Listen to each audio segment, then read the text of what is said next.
Welcome, and thank you for tuning in. You're listening to the Beyond 50 radio program. I'm Daniel Davis. On the program today, we're joined with someone who, at the age of 14, apprenticed to his father, Don Miguel Ruiz Sr., and also his grandmother, Madre Sarita. From that early age, he was called upon to translate Madre Sarita's prayers, lectures, and workshops from Spanish into English. Through this way, through constant repetition and review, he learned the content of her teachings in both languages. And it was through interpreting for Madre Sarita that Don Miguel Ruiz Jr. came to understand the power of faith. He saw firsthand how she was able to manifest her intent to heal people both physically and spiritually. It's also through this apprenticeship, which lasted more than 10 years when he received in his mid-20s, his father intensified his training. And it was at the apex of this power journey that Don Miguel said to his eldest son, "Find your way out. Go home and master death by becoming alive." He's back here on the Beyond 50 radio program today to talk about his new book, The Mastery of Self. I'd like to welcome to the Beyond 50 radio program today, that is, our guest, Don Miguel Ruiz Jr. Don Miguel, thank you for joining us back here on the program. Hi, Daniel. How are you doing? Thank you so much for having me on your show again. Thank you. You know, each step is its own life footprint, isn't it? Yes. I remember when I first read your father's book, The Four Agreements, I thought to myself, it was so refreshing to read something, especially in the area of personal development, that was fresh, it was simple, but yet you realized, this is not an easy thing to do, and you really got to keep picking yourself up and just trying it over again until eventually it becomes a part of your life. And I think that's the notion with a lot of personal development out there, is they figure you'll pick up the 10 secret steps, whatever the case may be. And if you just follow these things in a linear path, all of a sudden your life is just going to be miraculous and easy, and you're going to get everything you want. But that's just not how life works, is it? Oh, no. There's that old joke. If you want to make God laugh, tell him your plans. Absolutely. Everything shifts. That's the beautiful thing about life. Every opportunity is a moment we can learn or not. It's a moment to evolve. It's a moment of choice, and it's continuously moving. And our emotional body has an emotional roller coaster of reactions to that. It's like the practicing of all of this, like you were saying right before. Is if I equate the spiritual work that my dad and myself do, but not just us, everyone, to a cookbook. If you read a cookbook and you only read the recipes but you never apply them, you'll never know what that meal will taste like. The only way to know is if you follow each step, and at the end you might succeed or you may not succeed. By the very least, you know what it tastes like, what it takes action. And little by little, you practice it, and you start little by little adding ingredients, subtracting ingredients, changing the temperature to make that recipe fit your preference, and also that recipe becomes alive because it's the instruments we use to create something. And with that practice, we begin to put in the element of ourselves. And, for example, the Four Agreements, from me practicing it, I made a little changes into it in my life. For example, not being impeccable with the word. I began to understand that the word is an empty symbol whose definition is completely subject to my agreement. That at the root of every belief I have, there's a yes that gives it power. So if you understand that concept, then I change it to be impeccable with my intent, because it's my intent that gives power to my word. And it's little things like that these work and that material is what comes alive. It's the human being, the living being that uses them as an instrument to make a choice, but we're the ones making the choice.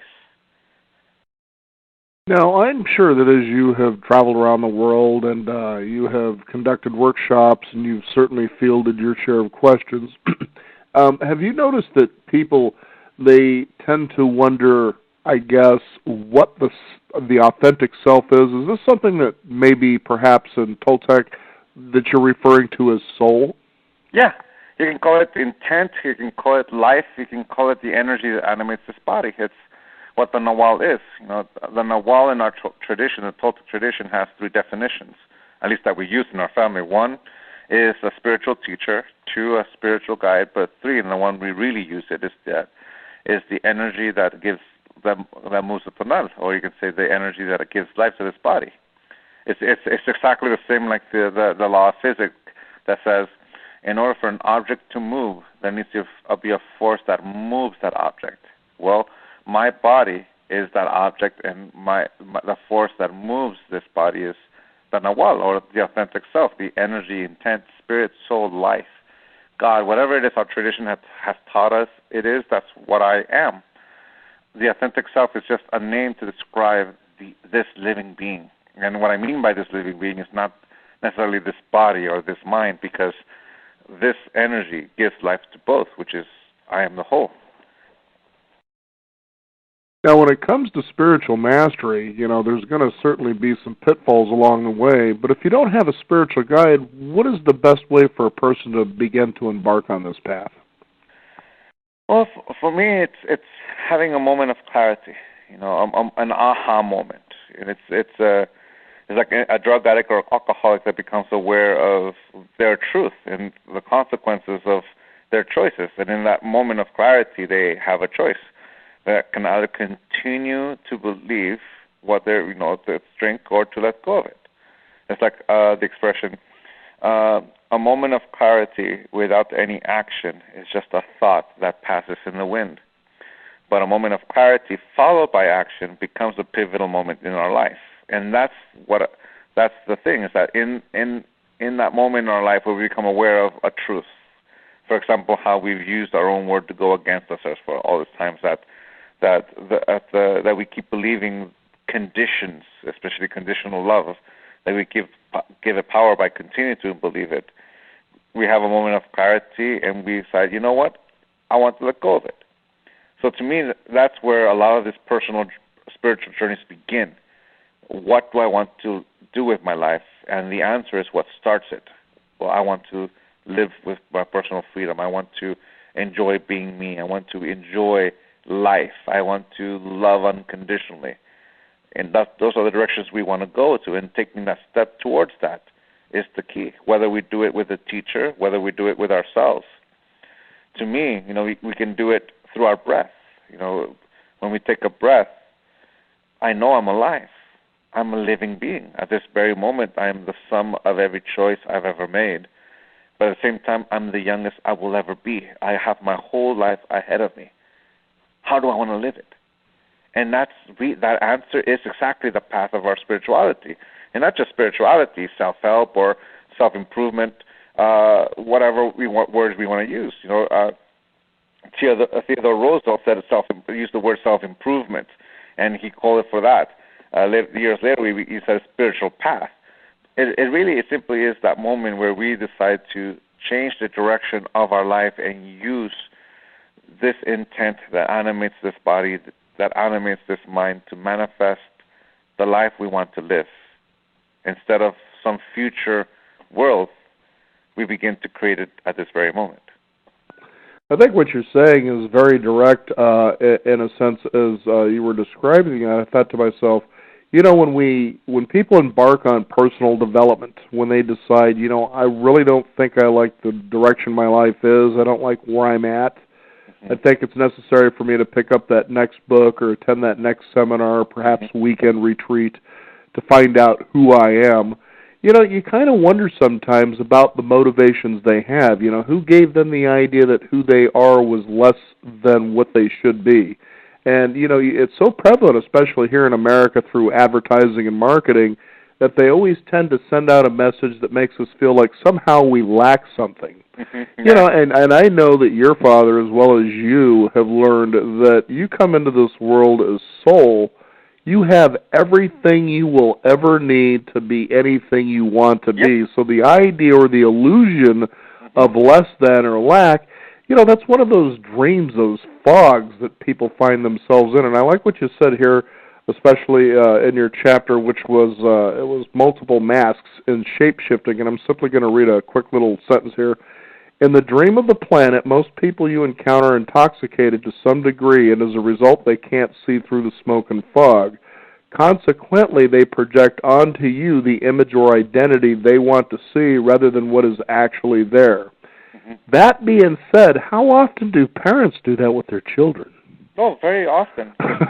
Can you see how we get kind of screwed up leaving the house, and then we spend our 20s trying to get all this approval from the outside world? And oh man, it's just a crazy circle, isn't it? And that's exactly what it is. You know, like my dad shares the story when he was in school, and the teacher said, if you want to be someone in society, a doctor or a lawyer, you start by this class by getting straight A's, and you graduate from high school, you go to the university, and then you will be someone. And my dad interpreted it saying, well, that means that you're saying that I'm nothing right now. And unfortunately, that's true for a lot of us. When we hear that, we know they're trying to motivate us to becoming. And you know, I'm a parent by myself. I know where that comes from. We want the best for our kids.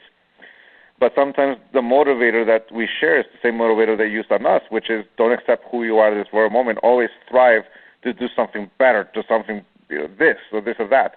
And only then will you be worthy of love. And, you know, advertisements, like you mentioned, use that a lot. You know, there's Mick Jagger in that line from Satisfaction says, this man says, like, he can't be a man if he doesn't smoke the same cigarettes as me.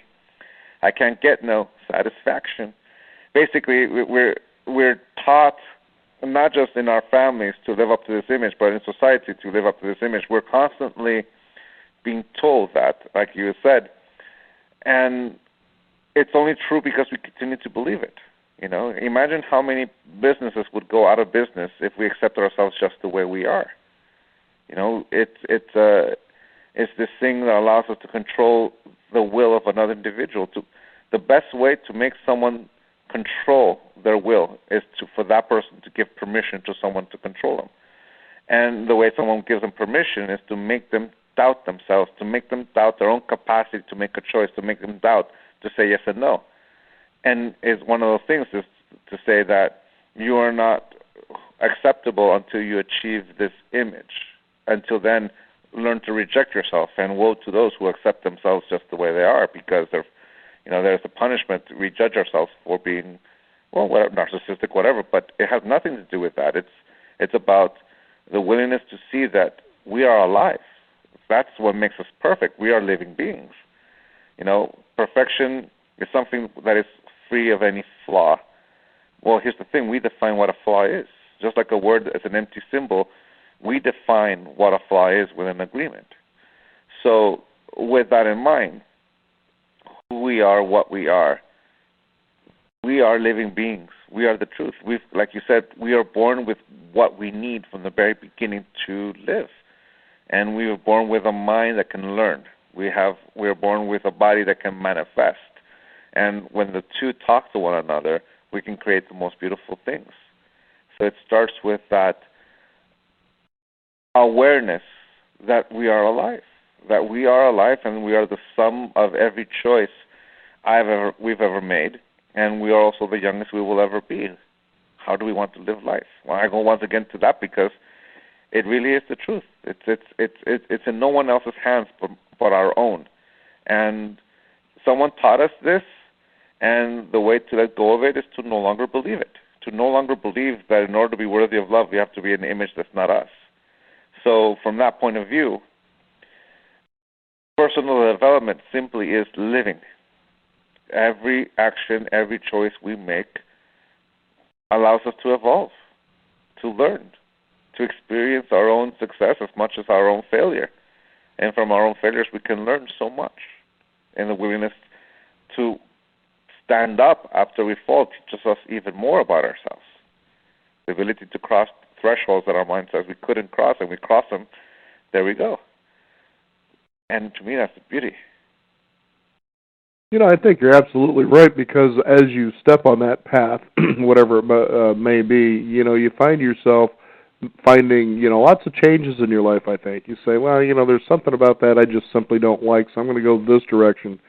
You know, and as you do this and as you begin to trust in your own particular faith and your intent, as you were talking about earlier, as well as your gut instinct, you'll realize that, you know, it was sort of like, who was it? It was in the Teachings of Don Juan, where Don Juan Matus was saying, when you can travel that full path with heart, and this is your heart, and you can finally come to its end, you'll simply stand there breathlessly.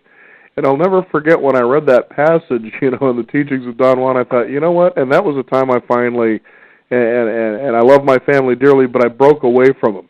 Because I really got tired of going to the house, telling people what I was doing, and then hearing all these opinions about what they think I should be doing. And I thought, did I ever give you my opinion growing up when you made the decisions you made? And I'd finally just had enough. So we keep in touch and all that. It's, still fantastic, but I realized just that simple step alone sometimes is going to be necessary for a lot of people if they want to break away and feel what it's like to live what we're talking about here today. Well, yeah, the thing about it is that when this teenage rebellion, just to use that word, it's a moment where our natural tendency is to be free. We want to be free to express our will, to be able to say yes and no with a complete freedom of life. That's what personal freedom is. To live my life and be able to have confidence in what I say yes means yes and no means no. That's personal freedom, to be able to express those two things. But when we've been raised with domestication and we look for that freedom, we decide, well, I'm going to be free, but now I'm going to domesticate you to be what I think you should be. And it's now that the teenager trying to domesticate the parent, and that's why we have a lot of clashes. And the mask and the projection of the mask. But when we become aware that no one can make me feel inferior without my permission, like Eleanor Roosevelt said. I like the Roosevelts, they're pretty good. They have good quotes. It's a moment where we realize that in order to control our will is when we begin to respect the capacity that we have to make that will. And, people will project a mask onto us, and the temptation is to believe it. No one can have control over me without my permission. So when that happens, the war is over. I don't have to declare war, nor do I have to domesticate anyone. I can just simply be myself. It's when we become formless, when we become a shapeshifter. It's when I no longer see myself as an identity. I no longer have to put on a mask to see myself. I no longer need to have a definition in order to know myself. I know myself from the experience of being alive, the experience of living life from this unique point of view. And it's when I take off the mask, when I become aware that, yes, this body has form, but my mind and my energy, the authentic self, has no form. I can use the mask of father, husband, Nawal, Toltec, but they're just words that describe but an aspect of me. And if I put on the mask of it, now I define myself and encapsulate myself into that mask, and like the body of water that takes on the form that what encompasses it or that contains it, I take form. But if I take it off, I have no form. I'm a living being, and I'm able to change my mind. I'm able to agree. I'm able to stand up for something if that's what I want. And at that point, the temptation is to believe the projection that people have of us, like you described parents. Our parents, or families, the way you described it, that everyone has an opinion on how we should live life. And that opinion is part of that domestication. Whenever we judge someone, we're punishing them for agreements they never made, but we're forcing them to make the agreement with the punishment. That way they say yes to it so they can stop being punished. Well, that only has power until we no longer give it permission. And when that happens, there's no need to fight. There's no need to contradict anyone. It's the moment where I become aware of the truth.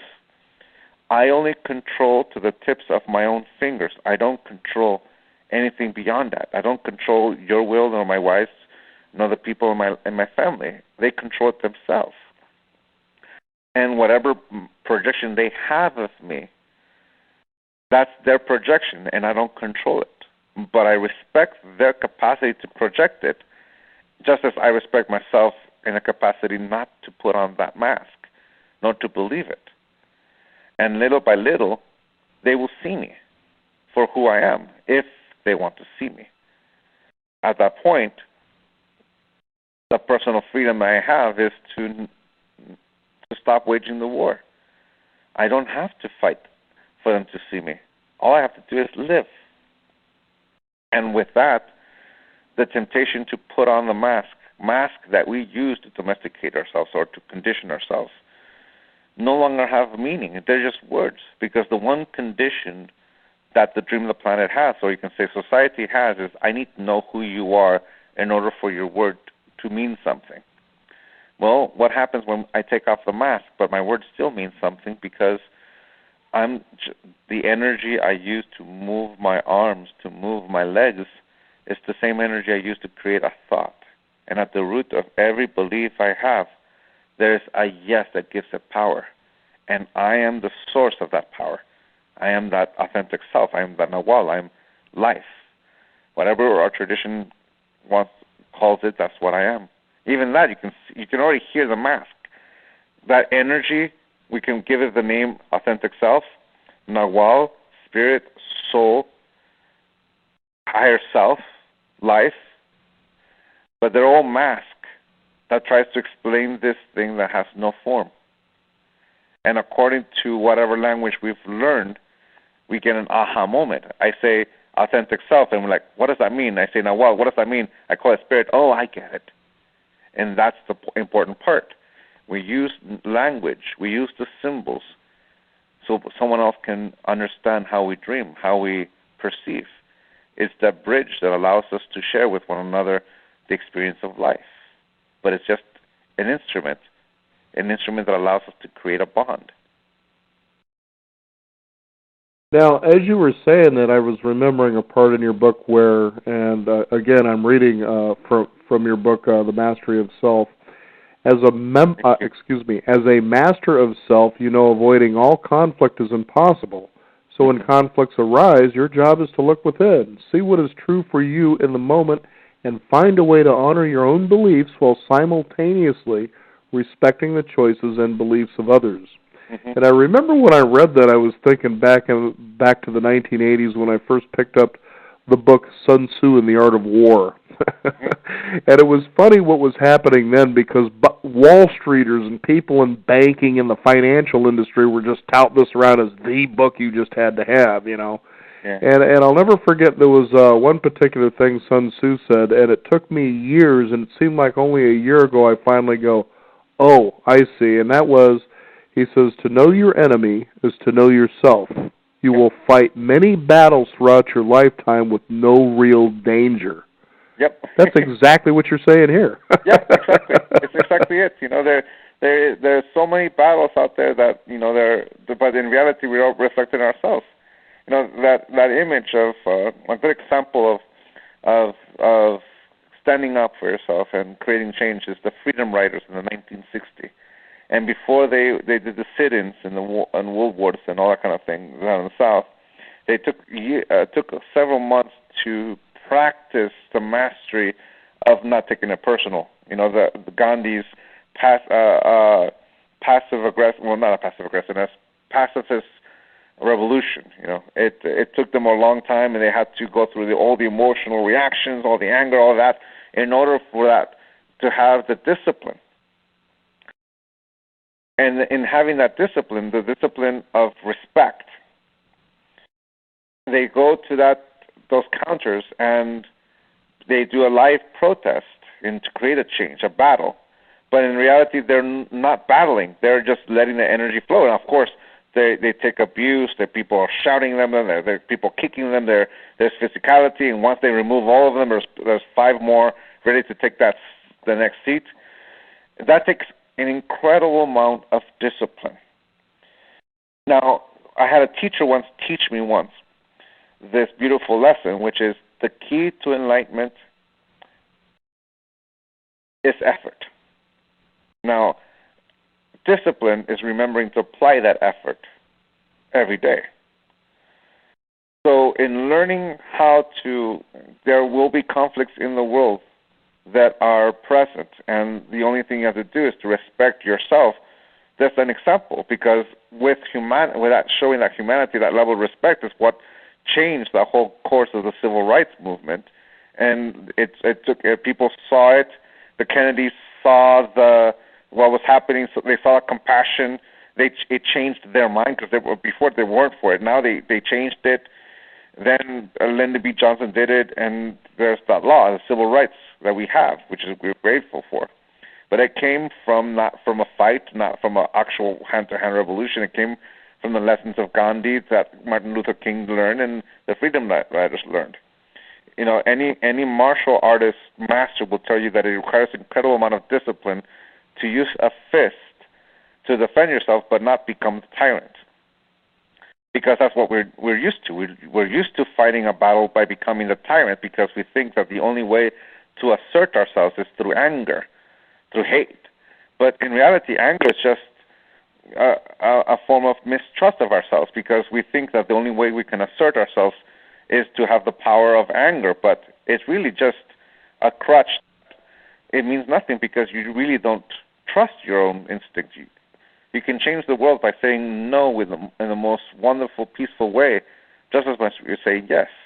And it's that discipline and that peace that in the thick of all the wars that are out there, all the exterior wars like the freedom fighters have to face, is the ones inside our own mind that speak the loudest.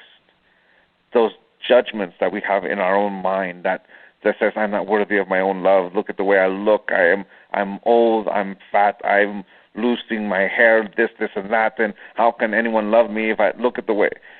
If those voices are much, much more vicious than any mob will ever be. And the thing about it is that a mob can be dispersed, but unless we learn how not to take it personally, have that discipline of respect, then those voices have no power over us, and that's where it matters the most. That's exactly what you described.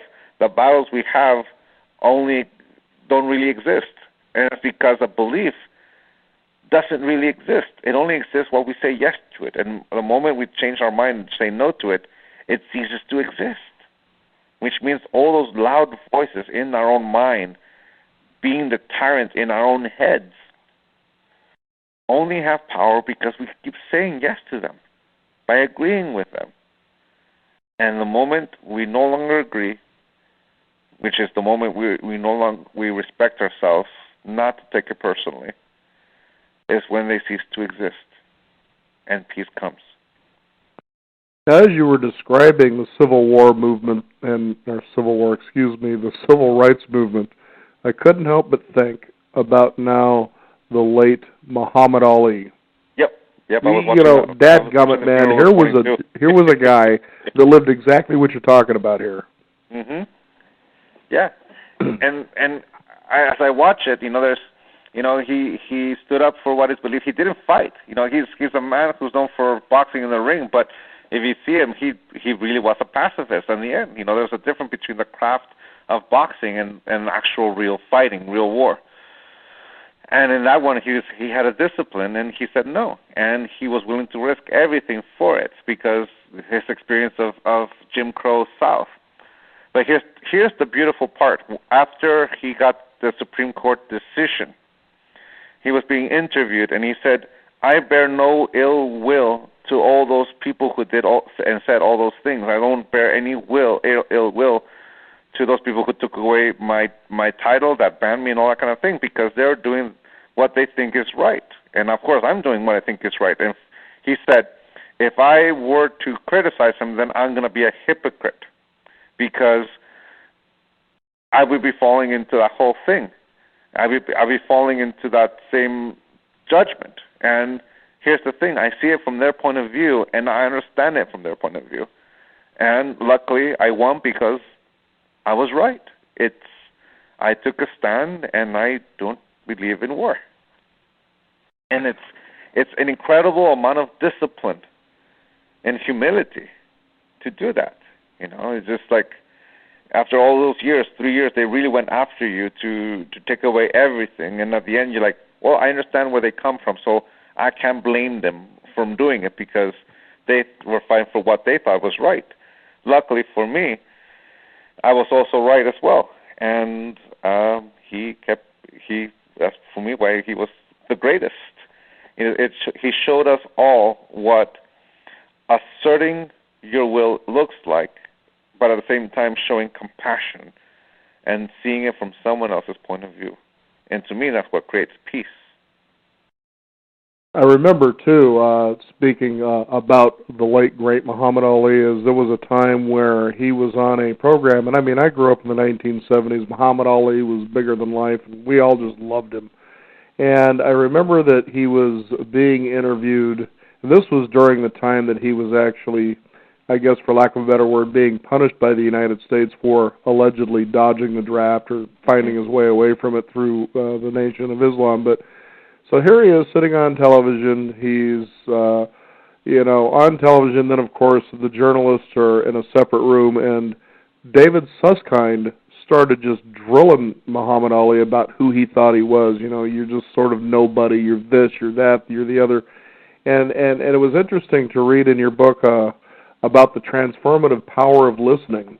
And what was interesting was to watch Muhammad Ali sit there as this white broadcast journalist was spewing all these lowly opinions about who he thought he was, and you never even seen Ali once flinch. You never seen a smile, like he couldn't wait till this guy would stop talking where he could stick it to him. He just was sitting there probably thinking, as we've been talking about, well, you believe that. That's what you believe about yourself. It has nothing to do with me. Yeah, exactly. That's exactly it. No one can make me feel inferior without my permission. In action.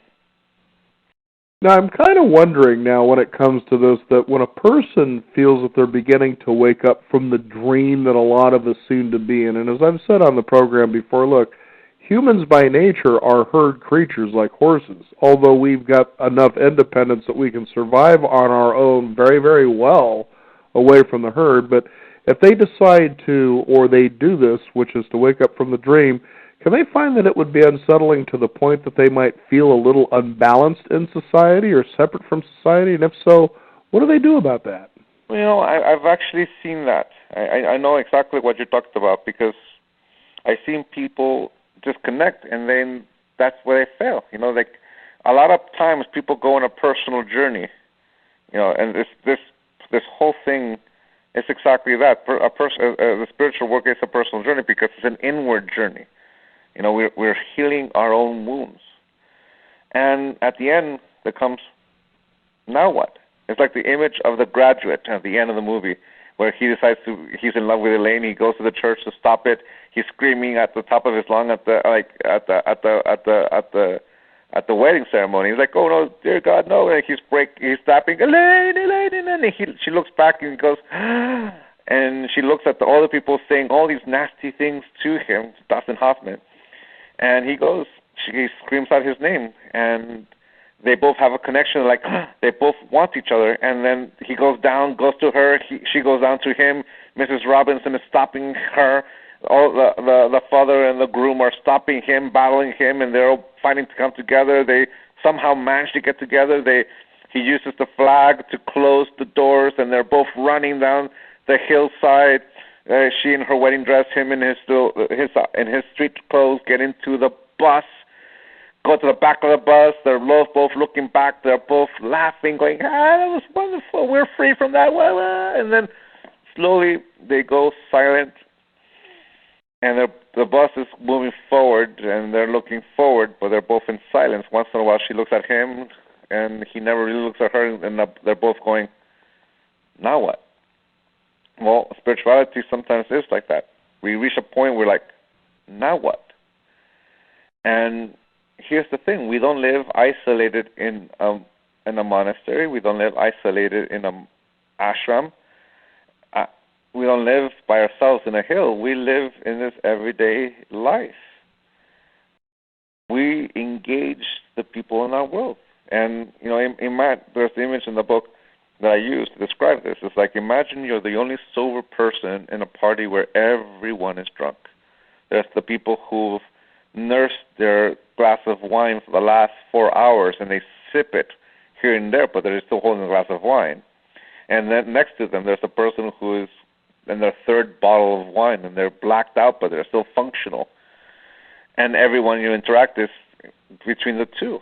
Some people, you're talking to them with every drink they take, their personality changes. They go up and down, up sobriety and down with the drink. And that's how you react to society. And the thing about it is that in this party, this is where your family is. This is where your loved ones are. This is where everyone you know. What are you going to do? What now? Are you going to engage the party and get a drink and drink yourself? Or are you going to engage them but stay in your discipline? And to a certain degree, that is the image of the book. That's the main reason why I wrote this book, because it's about how do I stay in my discipline as I engage the people in my life. It's like the description that you used, like I know people who work in a personal journey and they come to some form of enlightenment or aha moment, and then they turn around and they can't function in the world. It's hard for them because it's no longer something that they can relate to. So the thing is, like for me, personal journey, this personal spiritual journey, it's about enjoying life and enjoying who I am. So that's the personal journey, cleaning the wounds that allows me to enjoy who I am. Then the next challenging part is engaging that with the people in our life. Now, for example, not taking things personal. That one of the agreements from the 4 agreements that my father wrote. It's easier to practice not taking it personal with the outskirts of your inner circle of friends, of your circle of friends. Then you slowly begin to practice and you move it towards the center, and at the end you have your toughest ones. In my case, mom and dad. Not to take, because I've mastered not taking it personal for my brothers. I mastered it not for my wife. Now comes the root, my domesticators, the people in my life. And then you begin to practice it, and you apply everything you've learned in that relationship. Now, the reason why I'm describing it is because that's exactly what the next step is in all personal journeys. We learn to re-engage. Now, we look at Muhammad Ali's funeral right now. In this day and age, a Muslim man is bringing together Christian, Muslim, and Jewish, and all forms of other traditions to celebrate his life. In the middle of all this political turmoil and people taking advantage of anger and hate in order for them to get a vote and power, there's a man who used it for peace and is uniting everyone. That is the beauty of Muhammad Ali, at least in the image that we've created. Do we know the man? Of course we don't. I never knew him personally. I know the image that we all grew up with. If he was only a boxer, that we only celebrate that, and but he was more than that because of the stance he took in the image and in the task and what he taught us. It is those things that actions speak louder than words. But we use words to describe every action. So in that essence, we engage the dream of the planet. We engage the relationships we have, and we put into practice what we've learned. And some people think, well, if I practice the 4 agreements, and in order for me to practice it better, everyone around me practices the 4 agreements. Well, there you go. That's where everything gets corrupted, because the telltale sign that we've used the 4 agreements to domesticate ourselves is to judge ourselves for ever taking it personal, for ever judging ourselves for ever making an assumption. If we've ever done that, then we've used the 4 agreements to domesticate ourselves, just the way we can domesticate the words of Chopra or Wayne Dyer or Marianne Wilson of the Bible, Krishna, Buddha, Siddhartha, the Quran, psychology, psychiatry, AA.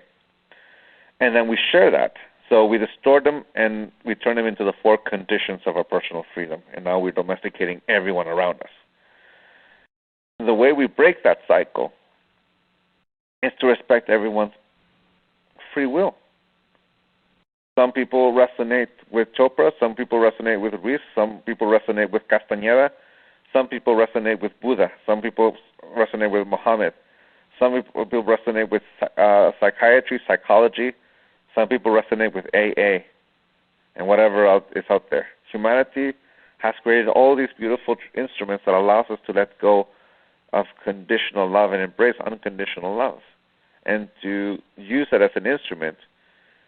To have that personal freedom is to exactly see it as an instrument that informs our choice, but we're the ones making the choice. So as we re-engage the dream of the planet, in order to be functional in it, It starts by respecting the will. To use compassion in the same way you use the image of Muhammad Ali listening to this one journalist berating him and just listening to him. That is respect. It doesn't mean that he believes it. Obviously, he not. But he says, you know what? I recognize your freedom to say what you will. You say it. I'm not going to say yes to it. You know, Donald Trump can say all he wants. Hillary Clinton wants to say all he wants. Sanders, Kasich, all those people. In the end, I'm the one who's going to say I'm going to vote for all of them or none of them, or whichever. Respect is key. Respect among as among individuals, as among nations. Respecting someone else's free will is peace. And that starts with respecting my own will. And that is what allows us to re-engage the dream of the planet, to be able to be functional, to have the compassion to listen. I remember as you were describing the party scene, a particular actress who had a funny little quote about being at parties. And she says, when I go to parties, I never drink. She says, I want to be sure that I'm having a good time.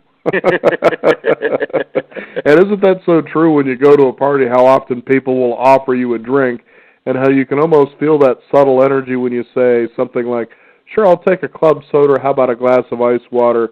And they feel like, oh man, you know, you're not going to join what's going on here. And I started going to parties after that just that way. For me, I always like going for the food anyway, but it was funny when I stopped going or stopped drinking at parties, I was thinking to myself, am I enjoying myself, or is this just like everything else? Sometimes it was just like everything else, and at other times you would meet and have some of the greatest conversations you felt you were ever having, you know. So each party had its own uniqueness, but at least you were in a state of personal mind to say, I can make that decision without being influenced by something from the outside as to whether or not I'm really enjoying this or not. Yeah. Yeah, exactly it. It's really that. It's because it's all about the bond. It really is just about the ability to connect with someone, and that's why we engage the party. That's why we, you know, you go to the carnivals. You want to ride the rides.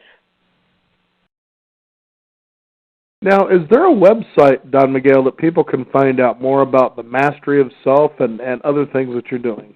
Sure. Well, there's my home base, which is MiguelRuizJr.com. That's MiguelRuizJR.com, and that's my home base. And we have social media and everything like that, but my home base is that one, and my dad's as well, MiguelRuiz.com.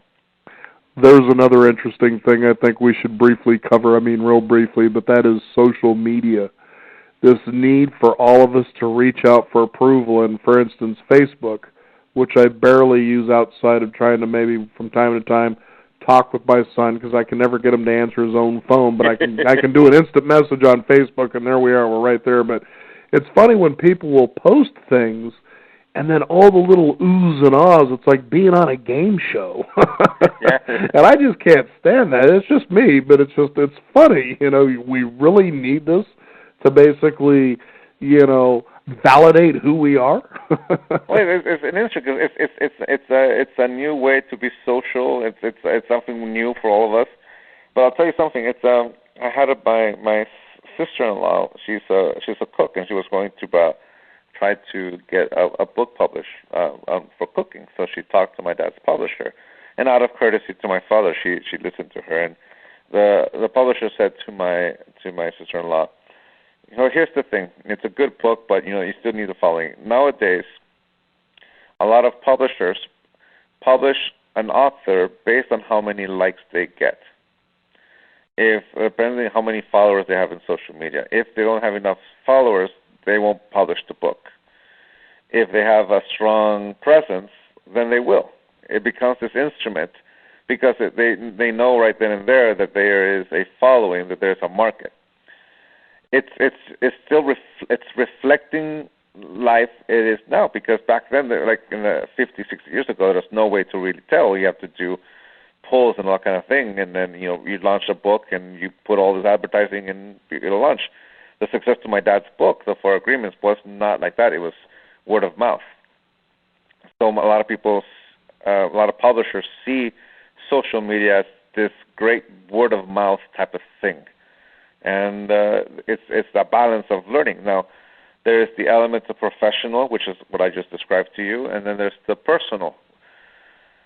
If we see it from the point of view of validation, that we're just basically reconstructing our domestication all over again. How many likes, how many things.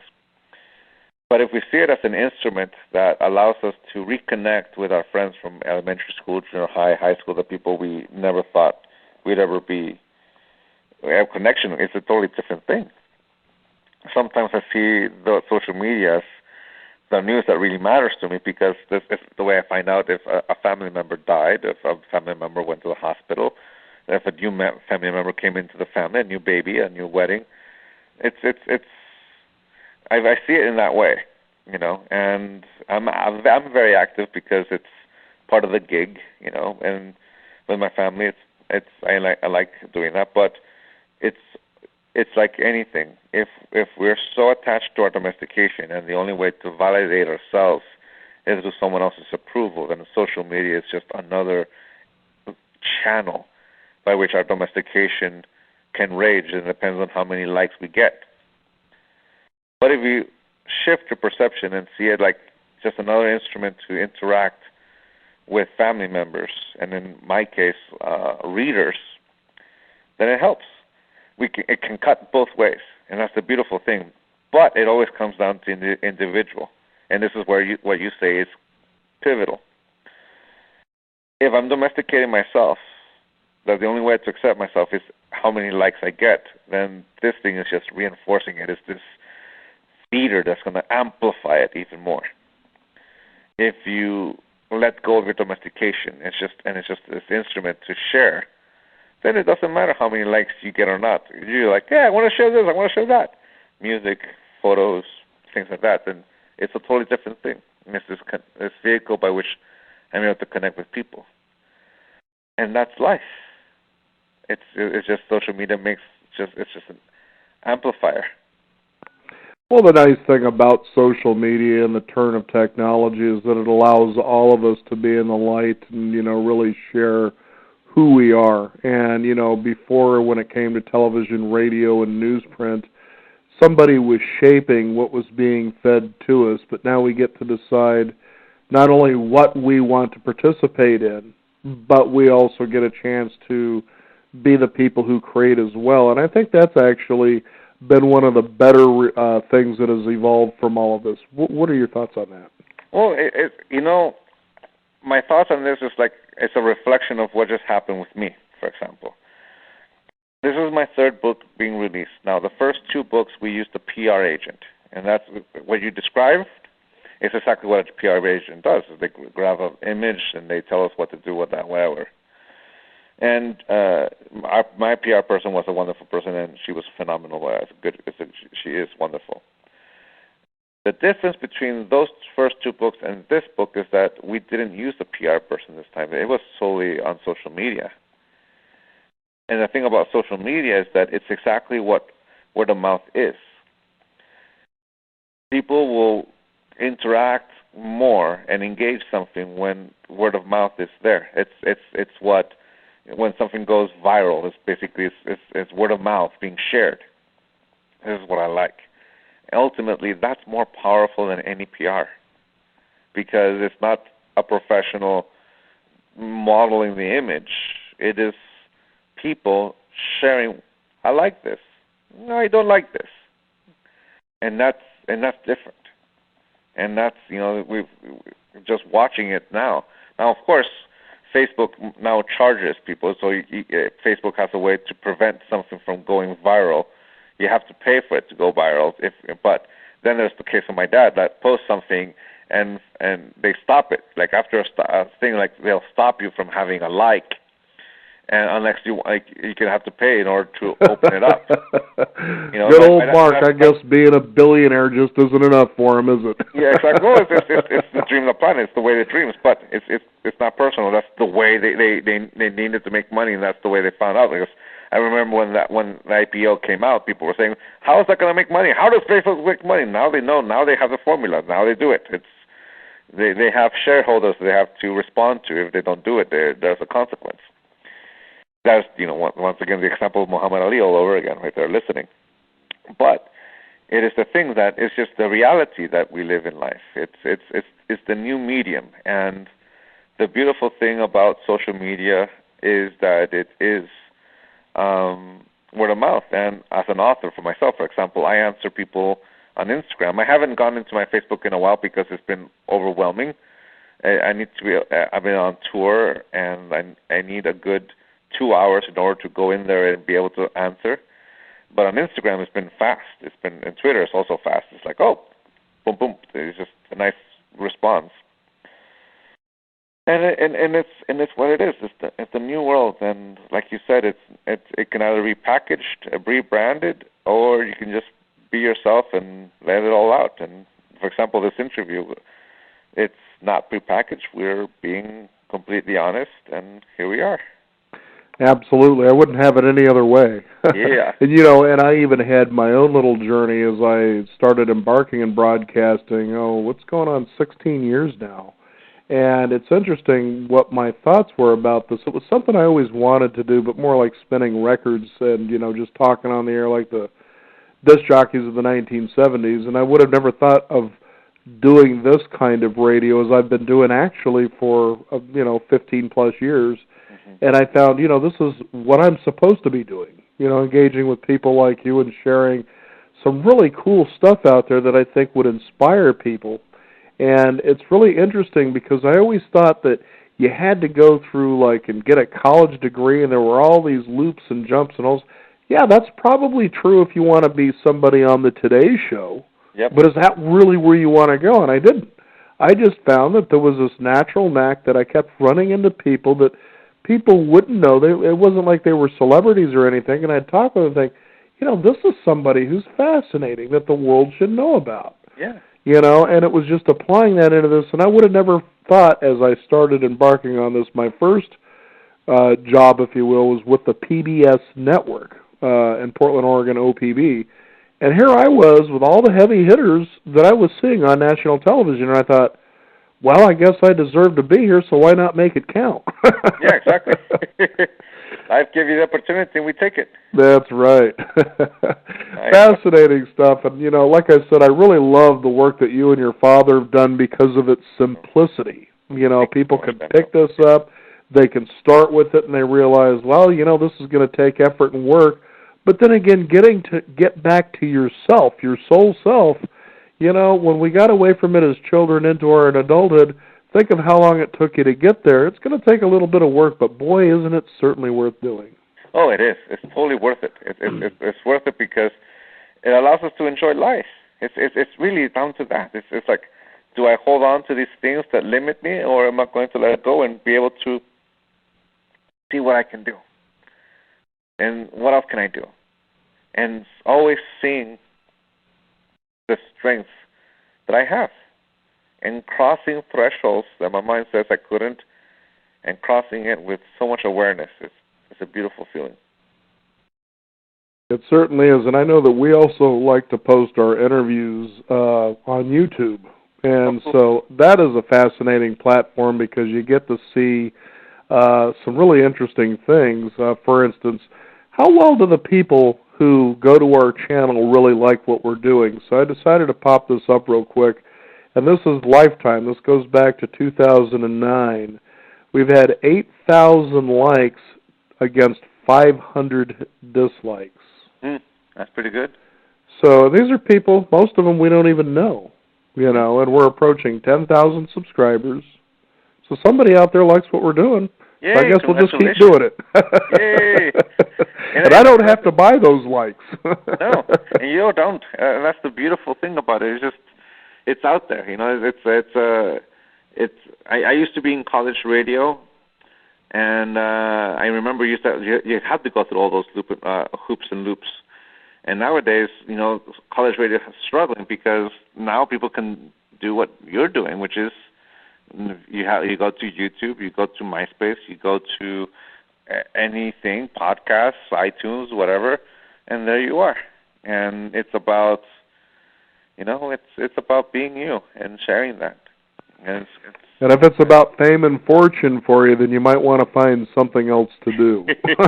Yeah. You gotta, nobody really understands what it means to be passionate about something until they've went through and they have found those pitfalls, thinking, "Geez, I thought this was a linear process, and life is just not that way." Oh no, it's ups and downs, left and rights, and it's like I run half marathons, and in one marathon in April I ran 2, and one I ran personal best, and the next one 2 weeks later I ran it in 20 minutes lower. But I finished it both, but they both were expressed differently, and that's because, my best is always different, and that's what life is. Sometimes it gives you difficult obstacles, but sometimes you're able to just go through. Since you're talking about half marathons, I got a quick story to show. Then we're at the top of the hour here, but back in, I think it was the 7th grade, okay, I was at a little junior high school out in the country, and this was the year Star Wars came out. Nice. Okay, now we know how big Star Wars was. We all wanted to clamor to go see this. So here's what the PE coach set up. From the 8th grade and the 7th grade, the top 2 runners, and basically what amounted to, I think, about a 1.5-mile run, the top 2 with the best times out of the 8th and the 7th grade, he would take us to go see the movie. Mm-hmm. Okay? Now, I knew in the 7th grade class, and I wasn't used to running long distance after coming out of Los Angeles, and now here I'm out at this little country school, but I only knew there was one guy in the 7th grade that I felt should easily beat my time, okay? But I went and I put my best effort in anyway. Figured, I'm going to do the best. I want to go see Star Wars. What the heck? Yeah, exactly. Now, here's what's really cool about this. So it came time for him to run, because we were in separate PE classes, and so, of course, I was excited to find out, what was his time like? And this is exactly what he said. He swallowed a bug. I said, what do you mean he swallowed a bug? Yeah, while he was running along, apparently his mouth was too wide open. He swallowed a bug, and it choked him right out of the race. Oh, no. Yep. But imagine if I kept the attitude of, well, I know he's going to beat me, so why even bother trying? Yeah, exactly. That's it. Yeah, it ain't over until it's over. Always do your best until follow through. Follow through. Which is definitely one of what your father says to do. Do your very best at everything that you can do. Mm-hmm. Mm-hmm. Well, Don Miguel Ruiz, Jr., thank you so much for joining us here on the Beyond 50 radio program. And one more time, give out a website where people can discover more about what you're up to. Well, thank you so much, Daniel. I appreciate it. And, yes, you can find me at miguelruizjr.com. That's JR. And thank you so much for this opportunity. I want to say hello to everyone out there for me. And I hope everyone has a wonderful time. And thank you, Daniel, once again. I look forward to being on your show again one day. Well, we've had you before, and it's always been a pleasure. Thanks again. Yay. Thanks. We want to thank you, the listeners out there, for tuning in. Again, a quick reminder, the book is The Mastery of Self. Our guest today, Don Miguel Ruiz, Jr. You can also discover more by visiting us at Beyond50Radio.com. That is the number 50. We encourage you to sign up for our weekly e-newsletter, which is a juicy tidbit of great information. Keeps you updated on what we're up to and where we're going and upcoming programs as well. You can also follow us on Twitter at Beyond50Radio as well as Facebook. I'm Daniel Davis. Thank you for joining us. This is the Beyond 50 radio program, and remember, live your day past halfway.